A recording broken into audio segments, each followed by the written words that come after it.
Então vamos retomar, irmãos, a palavra que está em 1 Coríntios. Vamos retomar aqui, capítulo 3.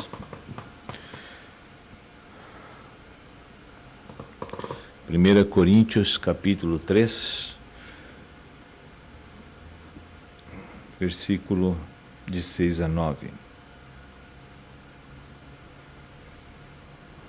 Aqui o Senhor está nos dando uma ministração, um ensinamento precioso a respeito de como as coisas devem acontecer por meio dos ministros na casa, na prática da igreja.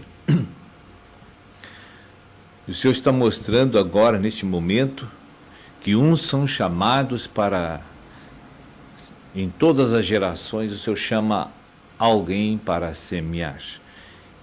Então, nesta geração, Paulo disse, eu plantei.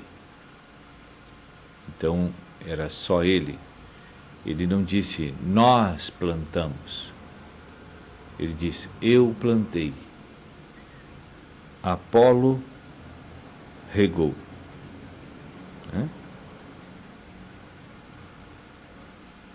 Mas o crescimento veio de Deus. Então isso mostra que na casa de Deus, Deus tem uma maneira de desenvolver, de fazer crescer a sua economia. E aqui o Senhor está falando dos ministérios. E na casa de Deus, basicamente nós temos 3 ministérios. O ministério da palavra, nós temos o ministério de serviços, e nós temos o ministério de finanças. Sendo que o ministério da palavra engloba todos os ministros que plantam e regam, que são os 5 ministérios. O ministério de serviços são os diáconos, responsáveis em expressar a piedade, o amor e a fé através de servir os irmãos para se sentirem amparados, amados, confortados e supridos de todos os aspectos naturais, espirituais na casa de Deus. E aquele que é levantado desde o ventre materno para ganhar dinheiro e canalizar os recursos para o reino de Deus, pessoas que têm talentos para adquirir riquezas. Esse é o ministério das finanças. Essas pessoas quase não fazem nada, Deus faz tudo. E eles nem sabem de onde vêm os recursos, porque Deus move a sua mão para que eles arrecadem o dinheiro em quantidade suficiente para que o seu reino vá à frente e siga, né? Então, todo que tem um ministério de contribuição, de finanças, essa pessoa sempre diz assim, eu estou ganhando, eu nem sei como, tudo dá certo, tudo se fecha, quando eu vejo está tudo, as coisas dão certo e o dinheiro para na minha mão. Na verdade, ele tem o talento, ele tem o dom de Deus para ganhar dinheiro, para edificar o reino. E o Senhor guia ele em todas as coisas. E este homem pertence como o ministério da palavra, como o ministério de serviços, este vaso está na mão de Deus. Ele faz só o que Deus quer. Pois bem, irmãos, na igreja é a dispensa da verdade, o baluarte da verdade.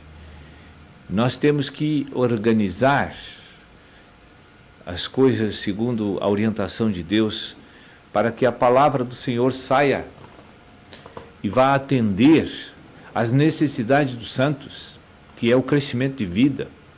Veja bem, nós na igreja não temos, às vezes, o discernimento suficiente para detectar que a nossa necessidade principal é o crescimento do elemento divino, do Cristo que está dentro de nós. Ele precisa ser formado, ele precisa ser enriquecido diariamente com a palavra.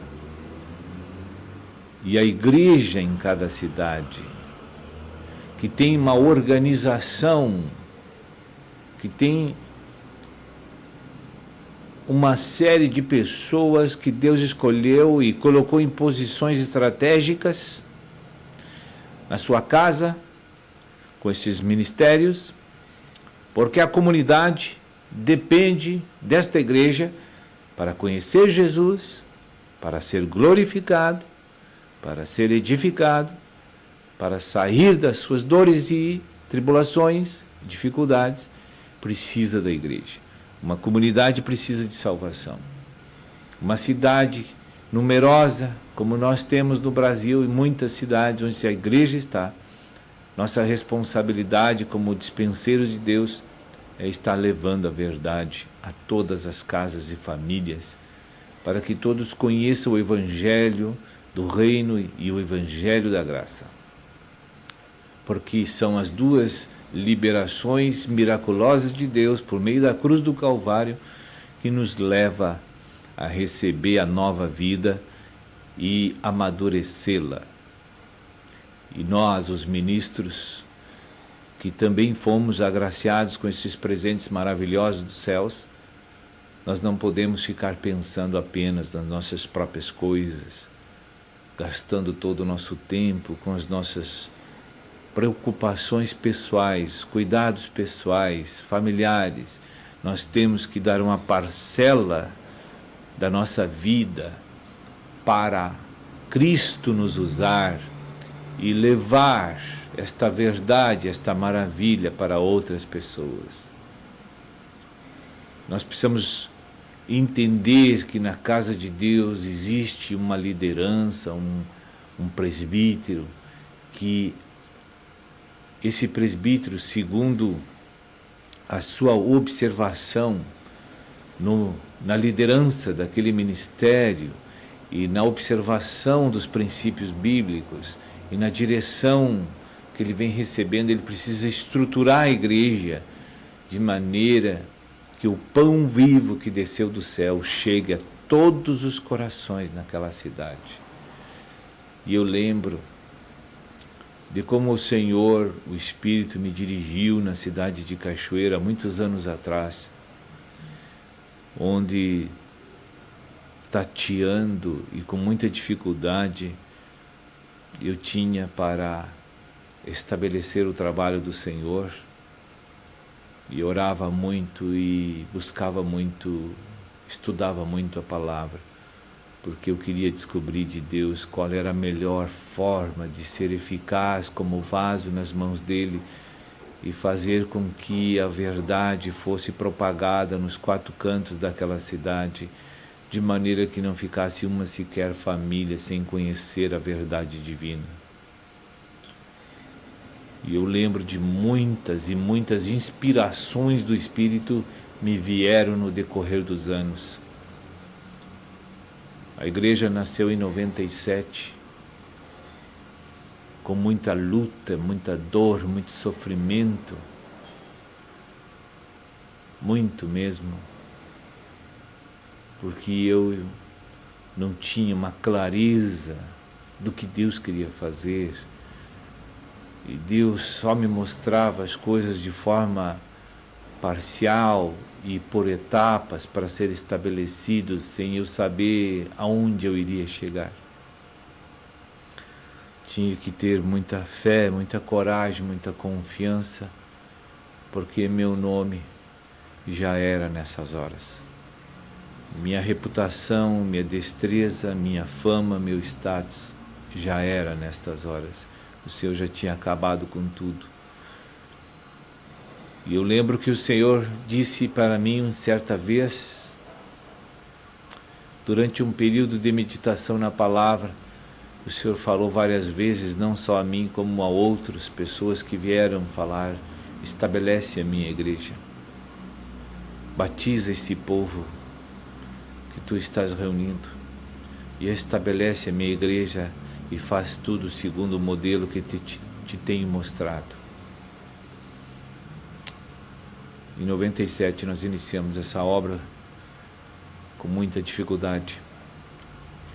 E dali para frente o Senhor começou a estruturar a igreja, e eu comecei hoje, olhando para trás, eu vejo assim que tudo que o Senhor trouxe para estabelecer essa igreja, que os irmãos já conhecem, foi algo dirigido pelo Espírito Santo. Muitos presbíteros já abandonaram tudo que receberam da linha do ministério, já não fazem mais nada como aprenderam, já não seguem os caminhos do Senhor, já mudaram os horários, já mudaram as agendas, já mudaram, virou só em cultos. Muitas igrejas estão seguindo aquilo que eles acham que é certo, e se descolaram e se desvincularam completamente do falar divino, da direção divina que eu recebi do Senhor, não foi de homens. As agendas, os programas que devem ser desenvolvidos na igreja, os conteúdos. E além do mais, o Senhor mandou que eu fosse em todas as rádios da cidade para veicular a sua verdade, a sua palavra, a jornais, mala direta por correio. Lembro de muitas coisas que foram feitas, levando a palavra de Deus até os lares. E eu creio que nesta cidade, no decorrer aí de 12 a 15 anos, dificilmente alguém nessa cidade deixou de receber a verdade de Deus. Pode ter ficado, mas são muito poucos que não receberam, mas creio que Deus providenciou outras mãos para chegarem esta palavra até eles. Portanto, aquela comunidade de Cachoeiro do Sul não tenho que colocar de forma de argumento na presença de Deus, de que não ouviu a verdade, de que não conheceu, que a nossa alma já nasce desde o ventre materno comprometida, separada de Deus. Todos sabem que uma alma precisa de salvação e que Jesus é a solução. Portanto, o Evangelho da Graça, o Evangelho do Reino, na cidade de Cachoeiro do Sul, foi pregado. Agora, semelhantemente, nós, os presbíteros que estamos em outras cidades, temos que, segundo a direção e na comunhão com o Espírito, fazer esta obra acontecer. Porque Deus não vai falar de novo para cada um. Se Ele falou para mim, eu transmiti para os presbíteros, por que Deus vai falar de novo a mesma coisa para vocês? Deus já falou, vai repetir. Então, nós precisamos entender que nossa tarefa principal da nossa vida hoje, agora, neste momento, não é o secular que eu fazia, agora não faço mais, que você está fazendo, não é as coisas naturais da tua vida, mas sim o regar a palavra. Isso é a coisa mais importante, porque semeado já está. O apóstolo Paulo foi o que semeou a palavra de Deus. Hoje nós temos que regar tudo o que a sã doutrina nos trouxe de novidade. Nós temos que levar ao Senhor as pessoas a oportunidade deles serem recriados. Nós precisamos muito isso. Não podemos deixar fechar esta era e a gente levar o sangue de muitas almas na mão e ser negligente e não cumprir o que o Senhor pediu, que nós temos que regar. Que o Senhor esteja falando ao teu coração e que você propague essa verdade de que não tem tragédia maior de que uma pessoa descer à sepultura nesta era sem salvação.